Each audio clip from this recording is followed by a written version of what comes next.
Hello everyone, कैसे हो आप लोग। स्वागत है आप सभी का प्रिय सर विद्यापीठ प्लेटफॉर्म के ऊपर। मेरा नाम है देव पटेल और आज जो ज्यादातर बच्चों को केमिस्ट्री में दिक्कत आती थी उसके बारे में बात करने वाले हैं और वो है एमसीक्यू की दिक्कत। बहुत बच्चे कंप्लेन कर रहे थे कि सर एमसीक्यू में अगर कुछ ना तैयारी करी हो या अभी तक बेसिस ही क्लियर ना हो तो ऐसे कौन से टॉपिक है, ऐसी कौन सी चीजें हैं जो अगर हम अच्छे से तैयार कर ले तो एमसीक्यू में हमारे काफी अच्छे मार्क्स कवर हो जाए। तो आज हम उन टॉपिक्स के बारे में बात करने वाले हैं जो आपने कर दिए तो एमसीक्यू के अंदर आपके 50 में से 40 प्लस मार्क आप इजीली गेन कर सकते हो, बहुत आसानी से कर सकते हो अगर मैंने बोला उतने टॉपिक अच्छे से कर लिए। ठीक है, लेकिन वीडियो शुरू करने से पहले अगर अभी तक आपने हमारी चैनल को सब्सक्राइब नहीं किया है, प्रिय सर विद्यापीठ चैनल है, प्रिय sir Jnanpith, PV school, PV college, the PV talk, ये सभी चैनल को सब्सक्राइब कर लेना, आपके लिए बहुत काम की चैनल्स है। उसी के साथ साथ अगर व्हाट्सएप ग्रुप ज्वाइन नहीं करा है तो डिस्क्रिप्शन में लिंक है, व्हाट्सएप ग्रुप ज्वाइन कर लो। वीडियो को लाइक कर दो और अपने सभी दोस्तों को शेयर कर दो जिन्हें केमिस्ट्री में एमसीक्यू की दिक्कत हो। तो चलिए समझते हैं कि कौन से टॉपिक है जो हमें करने चाहिए। चैप्टर 1 सॉल्यूशंस, द्रावणों नाम का जो चैप्टर है उसके अंदर हमें कौन से टॉपिक करने चाहिए। तो पहले तो एक टेबल दिया हुआ है जिसके अंदर अलग अलग टाइप के सॉल्यूशंस के एग्जांपल्स है, अलग अलग द्रावणों ना उदाहरण कि जैसे सॉलिड को लिक्विड में डिसॉल्व किया तो क्या बनेगा, घन ने प्रवाही में द्रव्य कर्યું तो શું બનશે, बराबर।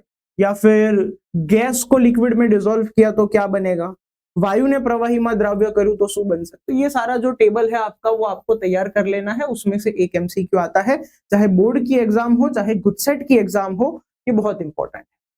उसी के साथ साथ आइडियल नॉन आइडियल सॉल्यूशंस, आदर्श અને बिन आदर्श द्रावणों, वेरी वेरी इंपॉर्टेंट टॉपिक, हर साल मिनिमम एक एमसीक्यू हर बार आता है। कॉन्सेंट्रेशन टर्म, सांद्रता अवयवों इग्नोर कर ही नहीं सकते, एक क्या दो एमसीक्यू हर बार आते हैं इस टॉपिक के अंदर से। And want of factor, want of अवयव, ये टॉपिक भी बड़ा ही काम का है, यहां से भी काफी बार काफी सवाल आते हैं। तो ये 4 टॉपिक ऐसे हैं चैप्टर 1 में कर लो। तो अगर फॉर एग्जांपल चैप्टर 1 में से मान लो 5 एमसीक्यू आ रहे हैं तो 5 में से 4 तो यहीं से आने वाले हैं, वो फाइनल है, फिक्स है, बराबर। तो ये 4 टॉपिक आपको कंपलसरी कर। उसी के साथ साथ चैप्टर 2 इलेक्ट्रोकेमिस्ट्री, विद्युत रसायन, उसके अंदर नंस्ट इक्वेशन, नंस्ट समीकरण वाले जो जितने भी एमसीक्यू सॉल्व कर सकते हो कर लो सारे, बहुत वेरी वेरी इंपॉर्टेंट। ठीक है, उसके बाद स्टैंडर्ड रिडक्शन पोटेंशियल, प्रमाणित रिडक्शन पोटेंशियल, इससे कैसे एमसीक्यू आते हैं कि अच्छा रिड्यूसिंग एजेंट कौन है, अच्छा ऑक्सीडाइजिंग एजेंट, रिडक्शन करता ऑक्सीडेशन करता कौन है। तो ये सारे एमसीक्यू यहां से आते हैं, इंपॉर्टेंट है, लॉजिकल एमसीक्यूज आते हैं, सॉल्व करना सीख।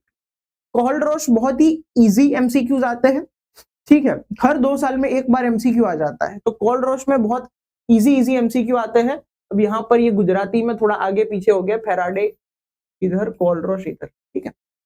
तो बहुत ही आसान से एमसीक्यूज आते हैं, वो आपको अच्छे से तैयार कर लेने हैं। कोहलरोश का लॉ कर लेना है एंड फैराडेज लॉ, फैराडेनो नियम, वहां से भी एमसीक्यू आते हैं कि भाई फॉर एग्जांपल अगर मुझे MnO4 माइनस में से Mn+2 बनाना है तो कितना फैराडे लगेगा, वगैरह वगैरह, बराबर। उसके बाद प्रोडक्ट ऑफ इलेक्ट्रोलाइसिस, विद्युत विभाजनी निपजों, ज्यादा एमसीक्यू नहीं आते हैं लेकिन ये टॉपिक देखना चाहिए। अगर आपको 40 प्लस जाना है तो ये टॉपिक देखना है, अगर आपको 30 प्लस 35 प्लस जाना है तो ये टॉपिक को छोड़ सकते हो, कोई दिक्कत वाली बात।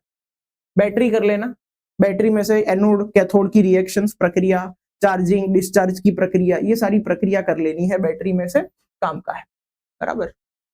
उसके बाद चैप्टर 3 केमिकल काइनेटिक्स, रासायनिक गतिकी। केमिकल काइनेटिक्स में पहले तो रेट लॉ, वेग नियम, यहां से सवाल आता है, ये वाले सवाल, R बराबर के R⁻x या फिर A⁻x B⁻y, यहां से सवाल आते कि A को डबल कर दिया, B को 4 गुना कर दिया तो R में कितना फर्क पड़ेगा, बराबर कि नहीं। तो ऐसे सवाल जो है वो आते हैं, वो करने हैं आपको। उसी के साथ साथ रेट कांस्टेंट, वेग अचलांक का जो यूनिट है, बराबर, वेग अचलांक एकम, यूनिट ऑफ रेट कांस्टेंट, जैसे फर्स्ट ऑर्डर रिएक्शन प्रथम क्रम प्रक्रिया के लिए second inverse, zero order reaction शून्य क्रम प्रक्रिया के लिए mole into litre inverse second inverse. तो ऐसे यूनिट्स एकम पूछ लेते हैं। ग्राफ सारे करने, पूरे चैप्टर में 5 से 6 ग्राफ है, ग्राफ सारे करने हैं, बहुत इंपॉर्टेंट। ग्राफ वाला एमसीक्यू ना ऐसा बनी नहीं। और उसके अलावा के एमसीक्यू हाफ लाइफ टाइम, अर्ध आयुष्य समय, ठीक है, T1/2 अर्ध आयुष्य समय। उसके बाद जीरो और फर्स्ट ऑर्डर रिएक्शन के लिए जो रेट कांस्टेंट है, वेग अचलांक शून्य ने प्रथम क्रम प्रक्रिया, वहां से भी एमसीक्यूज आते हैं। तो इतना कर लिया तो ऑलमोस्ट आपका ये चैप्टर कवर्ड है, कोई दिक्कत वाली बात नहीं। उसके बाद अगर हम बात करें, if we talk about chapter 4 D and F block, DNF विभाग, तो वहां पर रंग कलर कि भाई कलरलेस आयन कौन सा है, जैसे ZnSO4 एंड FeSO4, दोनों में से कलरलेस कौन सा है। ऐसे आपको 4 ऑप्शन दे देंगे, मैंने 2 ऑप्शन दिए, आपको 4 ऑप्शन दे देंगे। इसमें से कलरलेस रंग विहीन कौन सा है तो आपको पहचानना है, या हरे रंग का कौन सा है तो आपको पहचानना है। रंग कलर याद कर लेना। मैग्नेटिक मोमेंट, चुंबकीय चाक मात्रा, गुजराती में शू कहेवाय बेटा, चुंबकीय चाक मात्रा, ये करना है। फॉर श्योर पूछते हैं, फॉर श्योर पूछते हैं। Acidic basic and amphoteric oxides करने हैं, ठीक है। एम्फोटेरिक मतलब उभयदंती ऑक्साइड। KMnO4 K2Cr2O7 में से थियरी भी उतनी ही इंपॉर्टेंट है जितने एमसीक्यू इंपॉर्टेंट। उसके अलावा अगर टाइम बचता है तो थोड़ा सा लेंथेनाइड देख लो। इलेक्ट्रॉनिक कन्फिगरेशन, जिसको बोलते हैं इलेक्ट्रॉन रचना, यहां से एमसीक्यू आ सकते हैं, ठीक है। ये टॉपिक भी एक ऐसा है जो इंपॉर्टेंट टॉपिक है, यहां से थोड़े बहुत एमसीक्यू आने के चांसेस। तो इतने टॉपिक है, कर लो, चैप्टर 4 में बहुत है, ठीक है, ज्यादातर सवाल। इसके अलावा फिर अगर टाइम बच रहा है तो एलॉय यानी कि मिश्र धातु कर लो, इंटरस्टिशियल कंपाउंड, अंतरालीय संयोजन कर लो। ये सब तब करना है जब समय बच रहा है। वैसे भी जब आप थियरी तैयार करोगे तो एलॉय यानी कि मिश्र धातु तैयार करना ही पड़ेगा, आईएमपी सवाल है। इंटरस्टिशियल कंपाउंड, अंतरालीय संयोजन तैयार करना ही पड़ेगा, आईएमपी सवाल है। तो जब थियरी तैयार करते हो तभी उसके एमसीक्यू भी कवर कर लेते हैं, बराबर। तो इसमें फिक्स नहीं है कि कहां से एमसीक्यू आते हैं, लेकिन ये ज्यादातर टॉपिक है जहां से एमसीक्यूज आते हैं। के बाद चैप्टर 5 में नामकरण, नोमेनक्लेचर, एक एमसीक्यू लिख के ले लो, आता ही आता है। दूसरा, वीबीटी से तो एक एमसीक्यू आएगा ही आएगा, बराबर, संयोजकता बंधनवाद से। उसके बाद क्रिस्टल फील्ड थियरी, स्फटिक क्षेत्रवाद, इससे एमसीक्यू आ भी सकता है, नहीं भी आ सकता, लेकिन इंपॉर्टेंट टॉपिक है तो हम मान के चलते आएगा। आइसोमरिज्म, समघटकता, अगर ये टॉपिक नहीं भी करते हो तो भी ये 3 टॉपिक ऐसे हैं कि जहां से एमसीक्यू बहुत आते हैं। ये 3 टॉपिक तो कंपलसरी करने हैं। और फिर आपको ऐसा लग रहा है कि मेरे पास समय है तो आप ये सीएफटी कर सकते हो, स्फटिक क्षेत्रवाद कर सकते हो। बाकी ये 3 टॉपिक तो करने ही, बराबर। उसके बाद ऑर्गेनिक केमिस्ट्री, कार्बनिक रसायन विज्ञान, चैप्टर 6, 7, 8, 9, 10वां चैप्टर अलग रखा है, वो भी हिस्सा ऑर्गेनिक का ही है, उसको अलग रखा है। लेकिन ये जो है चैप्टर 6, 7, 8, 9 लिख देता हूं, चैप्टर 6, 7, 8, 9 सबका मैं कॉमन बता रहा हूं। बॉइलिंग पॉइंट, मेल्टिंग पॉइंट, उत्कलन बिंदु, गलन बिंदु, किसका बॉइलिंग पॉइंट ज्यादा है, उत्कलन बिंदु ज्यादा है, किसका कम है, ऐसे सवाल बहुत आते हैं। उसके बाद acidic and basic properties, acidic and basic गुणधर्म, कौन ज्यादा एसिडिक है, कौन कम बेसिक है, ऐसे सवाल बहुत आते हैं। रिएक्टिविटी, सक्रियता, कि किसकी रिएक्टिविटी यानी कि सक्रियता ज्यादा है, किसकी कम है, ये सवाल बहुत आते हैं, ठीक है। चैप्टर 6, 7, 8, 9, 10 हर एक में एक कॉमन टॉपिक है।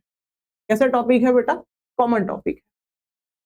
कन्वर्जन, परिवर्तन रिलेटेड सवाल आते हैं कि मेरे पास मान लो बेंजीन है, फिर मैं उसके अंदर डाल रहा हूं Cl2FeCl, तो A बन रहा है।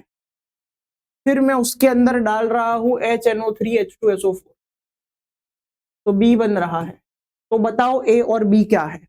ऐसे सवाल जो है एमसीक्यू में आ जाते हैं। टेस्ट, कसौटी जितनी है, टॉलेंस, फेहलिंग, हेलोफॉर्म, ल्यूकास, बराबर, जितनी है, कार्बाइलेमाइन टेस्ट, आइसोसाइनाइड टेस्ट, जितनी कसौटी है सारी करनी है।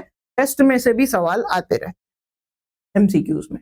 नेमिंग रिएक्शन, नाम वाली प्रक्रिया, कौन सी है, बहुत सारी है वैसे देखा जाए तो।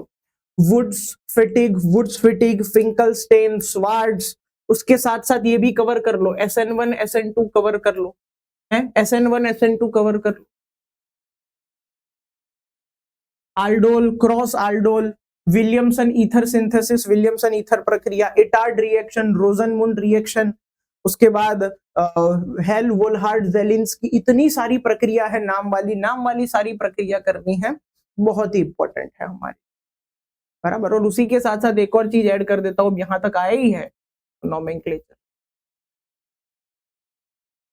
नामकरण, ये भी कर लिया करो। एक और ऐड कर देता हूं, क्लासिफिकेशन, वर्गीकरण, बराबर। ये ज्यादातर चैप्टर 6 से सवाल आता है। इसमें मोस्टली सवाल कहां से आता है बेटा? चैप्टर 6 से ज्यादा सवाल आते हैं कि भाई एलाइलिक हैलाइड, विनाइलिक हैलाइड, बराबर, कौन सा है? तो ऐसे सवाल भी आते हैं। तो ये टॉपिक भी आपको देख लेना है। तो बहुत ही ऑर्गेनिक में कैसा है, कॉमन है, ये सबके लिए तुम कॉमन तैयारी कर सकते हो। इधर तुम सबके लिए कॉमन तैयारी कर सकते हो, हर एक चैप्टर का अलग से तैयार करने की जरूरत नहीं है, ये तुम चलो अलग से करना पड़ेगा।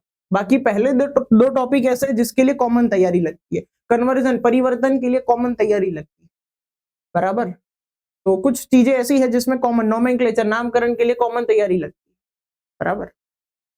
चलो, एंड लास्ट चैप्टर 10 बायोमोलिक्यूल्स, जैविक अणुओं, जहां से सवाल आता है। ग्लूकोज के रिलेटेड जितने टॉपिक है सारे कर, very very important. Amino acid and protein के रिलेटेड जितने टॉपिक है सारे कर लो, यहां से एमसीक्यू तो आता ही आता है, एक नहीं दो एमसीक्यू आ सकते हैं।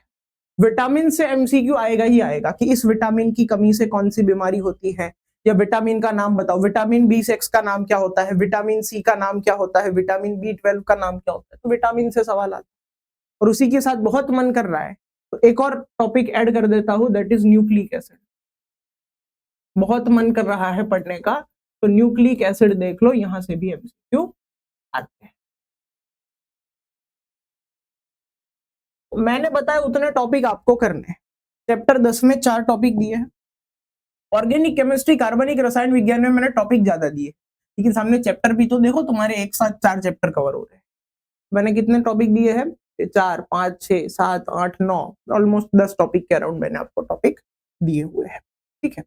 उसके बाद हाँ, यहाँ पर एक और चीज लिख देता हूँ, कायरल कार्बन वाला भी देख लेना एक बार।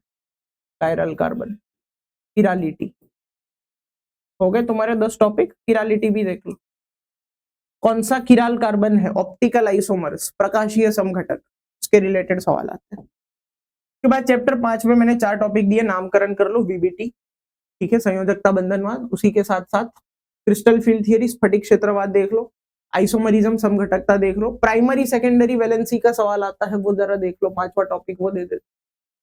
प्राइमरी एंड सेकेंडरी वैलेंसी के सवाल बहुत आते हैं। प्राथमिक और द्वितीय समघटकता, सॉरी संयोजकता, बराबर। तो ऑक्सीडेशन स्टेट निकालना होता है एंड कोऑर्डिनेशन नंबर, सवर्णांक निकालना होता है। ये टॉपिक देख लो।